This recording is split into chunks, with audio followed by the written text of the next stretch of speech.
Sempat menjadi korban penculikan, balita di Makassar akhirnya ditemukan dengan selamat. Pelaku diketahui menggunakan modus mengarahkan anak-anak pelaku penculikan untuk mendekati anak lainnya sebagai calon korban. Kasus ini pun menjadi alarm bagi orang tua untuk lebih ketat mengawasi anak-anak mereka, terutama berada di ruang publik.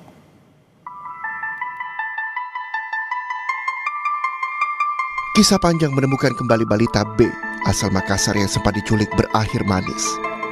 Balita B akhirnya kembali ke pelukan orang tuanya setelah sempat menjadi korban penculikan sindikat dan dijual hingga ditemukan di Jambi.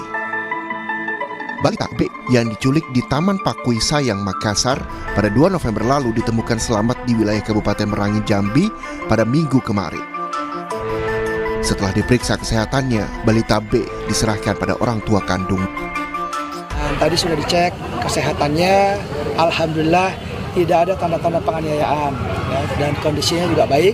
Secara psikologis juga sudah dicek, ya. Dari Bu Kadis juga sudah ngecek semuanya, alhamdulillah dalam kondisi yang sangat baik. Anaknya juga ceria, ya. Mudah-mudahan tidak mengalami trauma. Dan tadi di depan kami dari Polrestabes menyerahkan anaknya kembali kepada orang tuanya. Menurut polisi, penculikan menggunakan modus dengan mengarahkan anak-anaknya untuk mendekati korban. Setelah berhasil membawa korbannya, tersangka penculikan ini kemudian menawarkan atau menjual korban di media sosial dengan modus adopsi anak.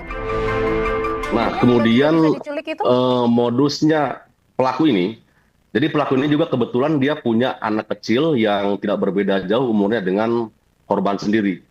Nah, jadi pelaku ini mengarahkan anaknya juga, anak kandungnya untuk bermain-main dengan korban. Sehingga ketika sudah dekat antara PO ini, antara korban dengan anaknya, kemudian diajaklah anak ini untuk ikut ke kediaman dari pelaku tersebut.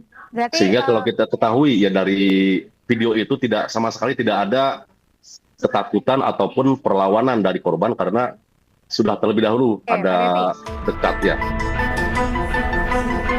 Kapolda Sulawesi Selatan Irjen Juhandani Raharjo Puro bilang, balita yang diculik di Makassar sempat 3 kali berpindah tangan. Balita ini dijual mulai 3 juta hingga 80 juta rupiah. Polisi telah menetapkan 4 tersangka dalam kasus ini. Salah satu tersangka yang berinisial NH ditangkap polisi di wilayah Sukoharjo, Jawa Tengah. Dalam kasus ini, NH berperan sebagai perantara antara penculik dan pihak pembeli bayi.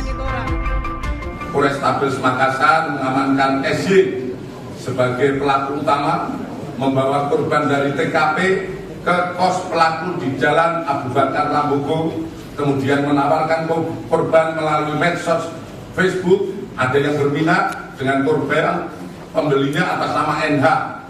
Hasil pengakuan asal dari Jakarta dan datang ke Makassar untuk membawa korban dengan transaksi sebesar 3 juta rupiah di kos pelaku. Kemudian korban dibawa NH ke Jambi, transit di Jakarta, dan menjual kepada AS dan MA, pengakuan NH sebagai keluarga di Jambi, sebesar 15 juta rupiah dengan dalih membantu keluarga yang 9 tahun belum punya anak. Kemudian AS dan MA mengaku membeli korban dari NH sebesar 30 juta dan menjual kembali kepada kelompok salah satu suku di Jambi seharga 80 juta.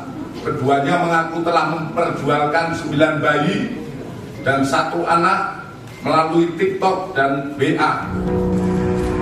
KPAI mengungkap saat ini marak grup-grup media sosial yang berkaitan dengan adopsi anak. Banyak penawaran adopsi anak tersebut patut diwaspadai karena bisa jadi modus penculikan atau perdagangan anak. Ini sebetulnya fenomena gunung es terkait data penculikan atau penjualan bayi ini. Dan per setengah jam yang lalu Mas Ihsan saya coba searching di Facebook ya. Dengan memasukkan kata adopsi bayi, itu setidaknya saya sangat mudah menemukan misalnya adopsi bayi Jawa Tengah dengan pengikut ada 3.000 gitu ya. Kemudian ada Ikhtiar Bumil dan Adopter dengan pengikut 7.000. Kemudian ada adopsi bayi wilayah Tangerang dengan pengikut 2.000. Jadi memang modus dan model penculikan atau penjualan bayi ini memang terus berkembang ya.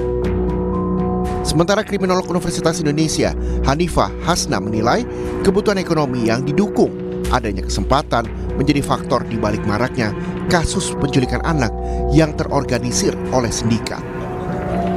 Masih besarnya pasar perdagangan anak membuat sindikat beroperasi secara masif.